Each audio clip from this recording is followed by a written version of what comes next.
There's another third period that your team won. That's happened so much this year. What is it about third periods and this team that get along so well? Well, it's conditioning. These guys have done their work, and it's not so much during camp as I always say. It's during the off season as you prepare for camp. And I think to a man, the conditioning level of our team is good and very good. And as you are successful in those third periods and back-to-back games, you get a mentality. And I think that has grown on our club, the mental part of it, of thinking we're just going to get it done. And that's what we talked about in between periods. This is our period. This is where we're going to do our thing. And I thought we won a lot more battles, controlled the neutral zone a lot better, and just played harder. Any update on Christensen coming out? I think it's a mild sprain. Yeah. Right knee? I'm not sure which one.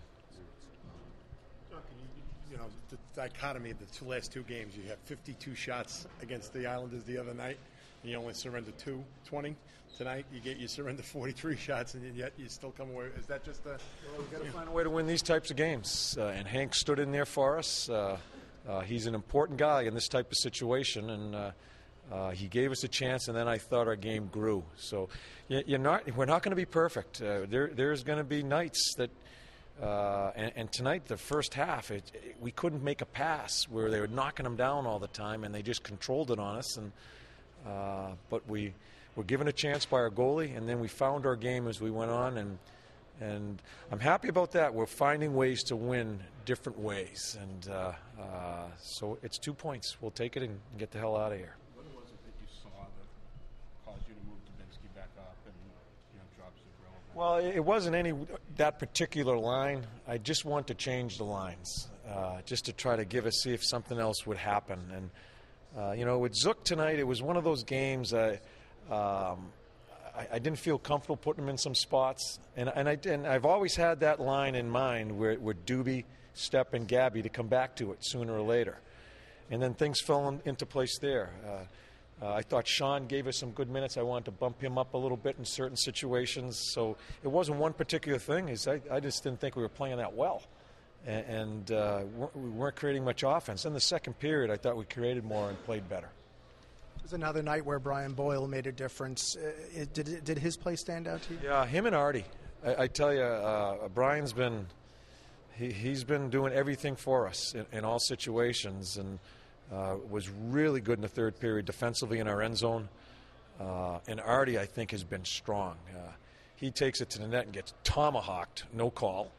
And we get a call in the offensive zone on just a simple tap in the stick.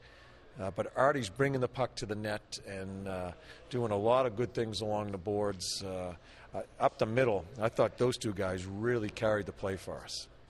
He had a few face-offs. Boyle had one of them at the end of the third period, and Dubinsky had one. And how big was that? And the way that's improved over the course of the year. It's little things, Jesse, in situations, and those are key things. That's puck possession. That's possession. That's area that we're trying to play in. And Drew did some good things in certain situations. So, again, I thought everybody contributed. Everybody contributed how bad we were playing, and I thought everybody contributed, when we started playing well. And that's the way the team has been so far. The first half of this year, it's not one particular guy. It's everybody contributing to find a way to win certain types of hockey games. You kind of alluded to it earlier, about Henrik, but how important was that save right after you guys score on Ted and B? He was just so good tonight. On the breakaway? Right. Yeah, it was a great save. Yeah, and I look at Stalzy. Stalzy, I don't know what he's looking at, but it's a great save. And then Mark Stahl, who I thought struggled early, was an animal in the third period as far as penalty killing, winning battles. His game rose to a whole different level, which was so important because we had to kill a couple penalties.